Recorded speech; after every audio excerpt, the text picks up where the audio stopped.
wait a minute, what is even dating? Is that like a new concept? Because I don't even know when's the last time I've been on a date.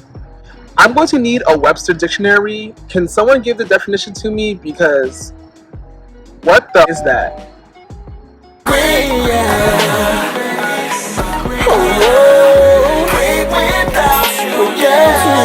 Welcome back to Locked In. This topic that I'm going to discuss today, I had to do it outside because it got me so hot. Like, it is a very intense topic, and it definitely relates to my life and probably a million other people.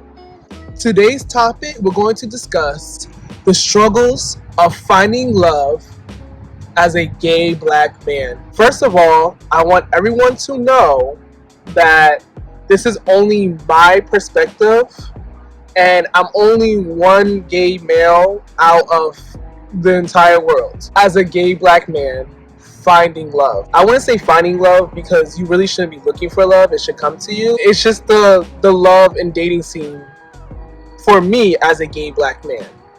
I feel like just in general, it's hard for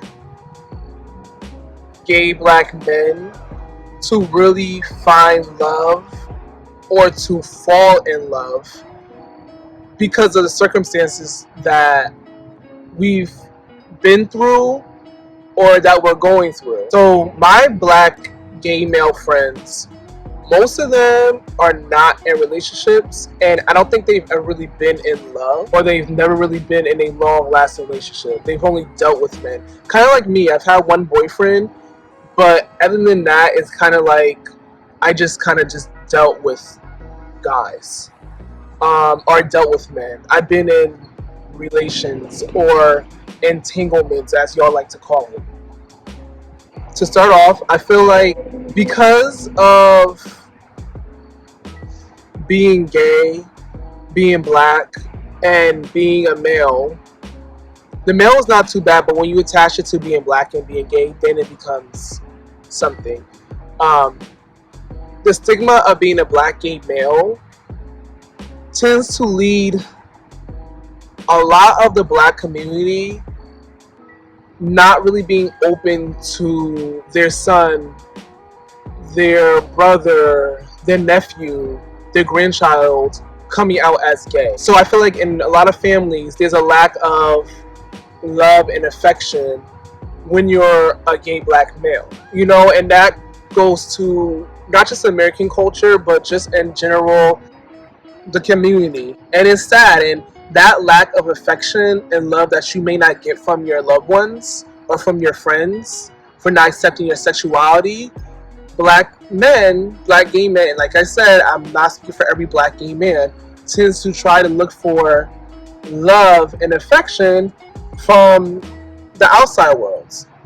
Also, because, you know, it's a stigma or it's bad or it's looked down upon, we never really fully get to experience our sexuality the way that hetero people are able to experience their sexuality, like dating and little boyfriends and girlfriends and kissing and all that, like whether it's in front of your friends or whether it's in front of your parents, you know, or just society, it's more accepted. And so being part of the queer community, you don't really get to experience that. So I think having a lack of love and acceptance from your family and friends, and then also not really being accepted by society and not be able to express and experience your sexuality in totality leads to it being hard for black gay men to connect with one another. I'm pretty sure that definitely could contribute to, you know, the lack of connection between two men. Not saying that it can't be one. I mean, there are 40-year-olds, 50-year-olds that have not came out the closet yet, or that are just coming out.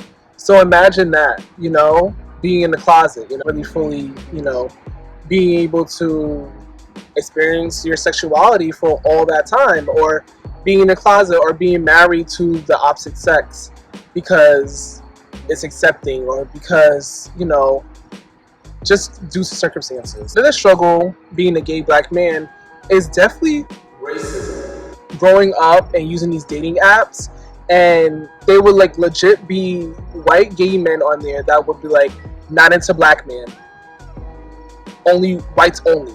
I'm like, okay. There was even one time that I was talking to somebody who identified as Latino, and we were talking, and then he asked me what my race was, and I told him that I was black, and he told me that he couldn't talk to me anymore. And I'm just like, okay. But I was so used to things like that on these dating websites that I kind of just like accepted it, even though it was wrong. There was even black gays, black gays that would put whites only. They would have legit white only interested in white.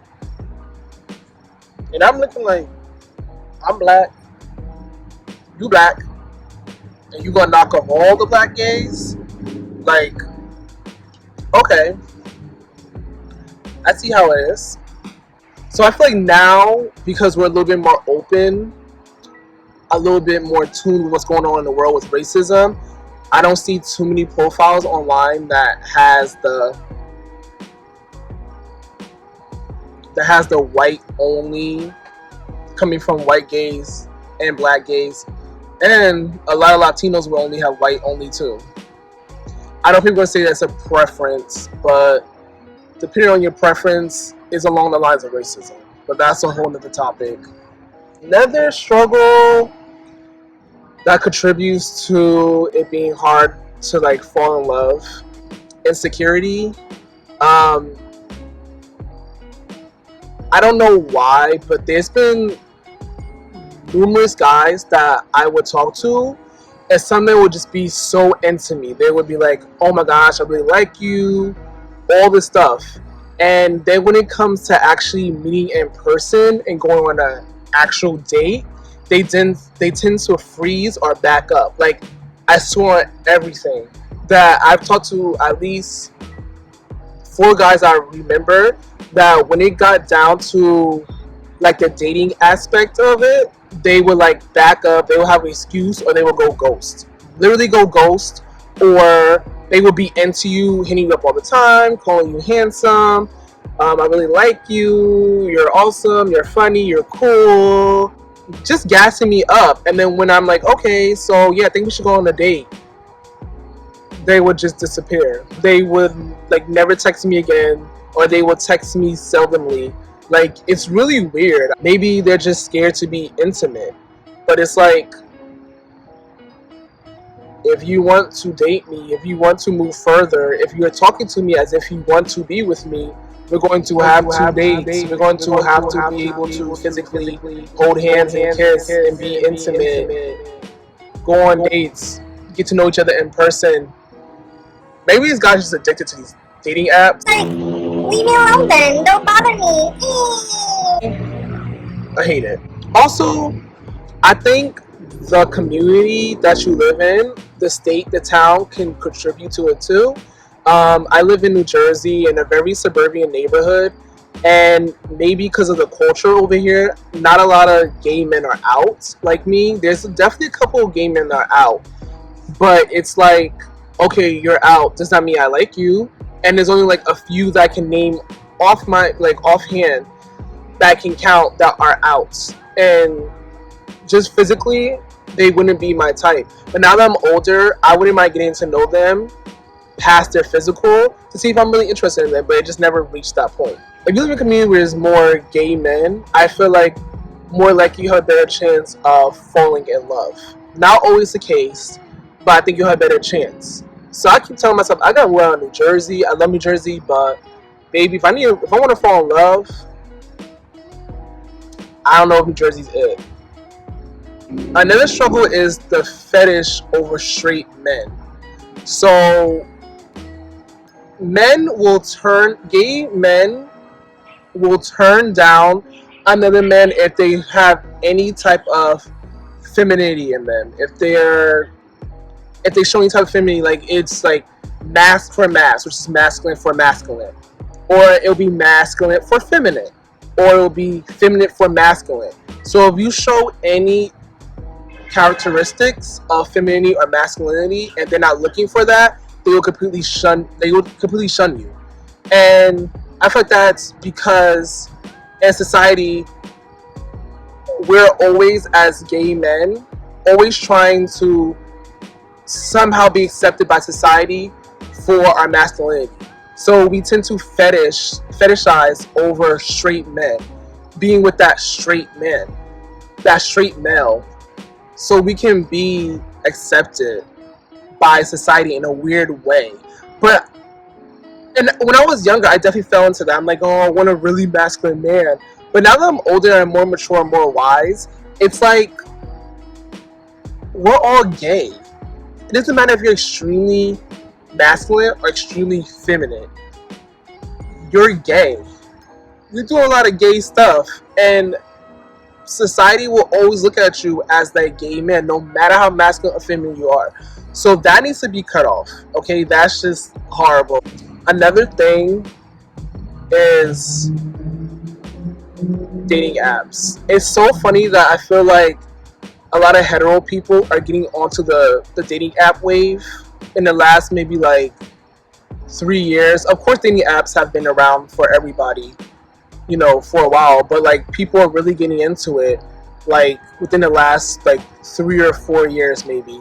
But dating apps for the gay community has been around really forever. It was the only way to really connect with other gays without feeling like you're embarrassment or someone's gonna find out, or especially if you're in the closet. So dating apps just made it easy because it just bunched everything into one.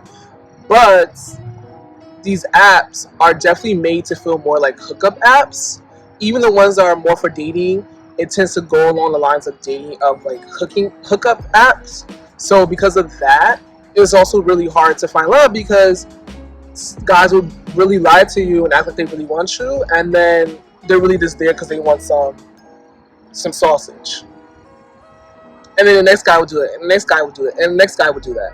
So it's just like, so then that's a little which is why I'm going to try to get off the dating apps, but because of my circumstances and not really, guys not really being out here loud and proud, it's like the dating apps is the only way that I can really connect with a gay guy, honestly, sadly, on some type of romantic level, Could it happen in person? It definitely can, but you have a better chance online. But everyone, I do not recommend online apps because you just don't know who you're going to meet and who you're talking to. So definitely better in person, and it's, I would recommend in person. The last point I want to make is definitely just in general, it's hard to even flirt or to even talk to guys because of society, and because of toxic masculinity with guys. You can't even give a guy a compliment without them feeling uncomfortable. Not every guy is like that. There's definitely secure guys out there, straight guys out there. Like, if you give them a compliment, they'll say thank you and they'll keep it moving. But like in person, you can't really even try to talk to a guy and just give him a compliment, say he's cute, to even figure out if he's even gay. Because if you give a guy the wrong compliment, if you give the wrong guy a compliment and they're suffering from toxic masculinity, or they're insecure, or they have issues or hatred, you can really end up arguing with somebody or getting in a fight.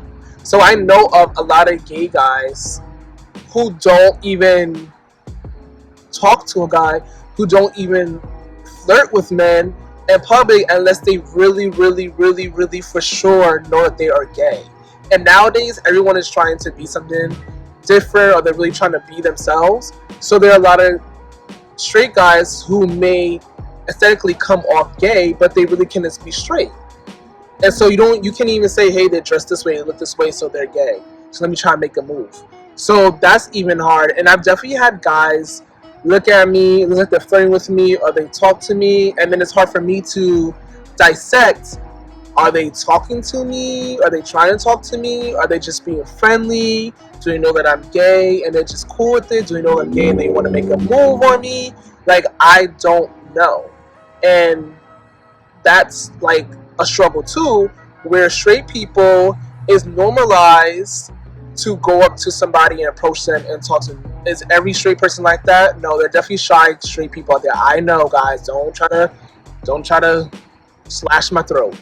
I know there's definitely straight people out there who don't approach others, but it's because it's more accepting. It's definitely easier for a straight man to approach a girl, or even a girl to approach a guy to flirt with, or to flirt.